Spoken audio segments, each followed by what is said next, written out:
विष्णुकर डाहाण हातरे शोभा पाउथिबा सुदर्शन चक्र पुरी रे खंब आकृति रे काहेकि अछंती किए कले तांको खंब आकृति चलंतु जानिबा एही सब प्रश्नर उत्तर आजिर एही वीडियो रे। जय जगन्नाथ सांग माने नमस्कार मु सुचित्रा आपण मानकु स्वागत करूछि मोर आउ एक नुवा वीडियो को। आशा करूछि वीडियोटी निश्चय भलो लागिवो। छोटो लाइक टे कर देबे, स्किप न करी शेष पर्यंत देखिबे। चैनल रे नुवा थिले सब्सक्राइब करिया को भूलिबेनी। चक्रराज सुदर्शन जे कि प्रभु विष्णुंकर दक्षिण हस्त रे शोभा पांती, जे कि अनेक दैत्यों को विनाश मध्य करिसंती। कोटि कोटि परमाणु शक्ति को बहन करुथिबा सुदर्शन चक्रंकर पराक्रम अनेक, तेणु ताको मन रे गर्व जात होइथिला। आउ प्रभु जगन्नाथ सबु सहयोग करि परिबे, किंतु गर्व को सहयोग करि परिबे नाही। प्रभु जगन्नाथ सुदर्शन को गर्व को भांगिबा पई एक उपाय चिंता कले। दिने से सुदर्शन को डाकी कहिले, तुमे मुख्य द्वार रे प्रहरा दियो, जेतेबेले जाई मु न कहिची काहारी को मध्य प्रवेश कराई देबो नाही। सुदर्शन कहिले, प्रभु आपण चिंता करंतु नाही, मते पराजय करी किए आपनक पाखरे पहुंची परिबे नाही। सेपटे प्रभु गरुड़ को कहिले, यथा शीघ्र जाई हनुमान को कुह, तांको प्रभु श्री राम और माता सीता डाकुचंती, यथा शीघ्र दरबार रे उपस्थित हेबे। गरुड़ देव जेमती एही बार्ता हनुमान को देइछंती, हनुमान जीवाकू बाहरिले।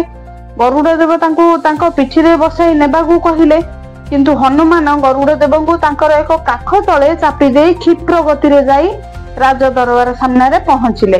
प्रभु हनुमान जय विजय द्वार निकट रे पहुंचिले। प्रचंड काय घूर्णयमान सुदर्शन को देखिले, तांको सामनारू हटि जिबाकू कहिले, किंतु चक्रराज सुदर्शन तांको भीतर को प्रवेश कराई देले नाही। एहा परे हनुमान चक्रराज सुदर्शन को मध्य आउ एक काख तले चापी देले। भीतर को जाई देखिले सत्यभामा प्रभु को पाद घसुछंती। से प्रभु को प्रणाम कले और कहिले, हे प्रभु जगत जननी माता सीता बदल रे आपनक पाखरे दासी जनक कोन करछंती। एही परि भाबरे भगवान विष्णु सुदर्शनकर गर्व भांगिथिले। चक्रराज सुदर्शन जेतेबेले निजर भूल बुझी पारथिले, अनुतप्त करिथिले, सेतेबेले प्रभु जगन्नाथ सुदर्शन को निज मंदिर उपरे नीलचक्र रूपे स्थापना करैथिले। आउ तांको निजर बाम पटे स्तंभाकृति भाबरे रहिबाकू आदेश देइथिले, कारण नीलाचल धाम हेउछि विष्णुंकर भोजन क्षेत्र। कारण राजा इंद्रदेन बर मागिथिले, खाओ प्रभु जगन्नाथ हाथ न सुखिबो। प्रभु जगन्नाथଙ୍କର जेमती खाइबारे जेमती हाथ न सुखे, पुरी रे प्रभु जगन्नाथ गोटिए खाद्य खाइबा परे हाथ न सुकुनु आउ एक खाद्य दिया जाए। तेनु जगन्नाथ सर्वदा खाउथांती।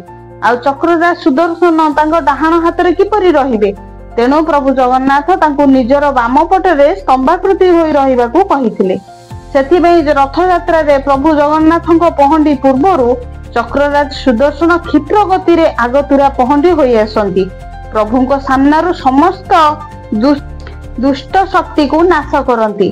सांग माने केमिति लागिला आजिर वीडियोटी? निश्चित भल लागिथिबो। भल लागिते छोटो लाइक टे कर देबे, कमेंट रे निजर मतामत देबे। मो चैनल रे नुवा सब्सक्राइब करिया को भूलिबेनी, बेल आइकन प्रेस कर देबे। एंती नुवा नुवा वीडियो रो नोटिफिकेशन आपण मन पाखु चली जिवो।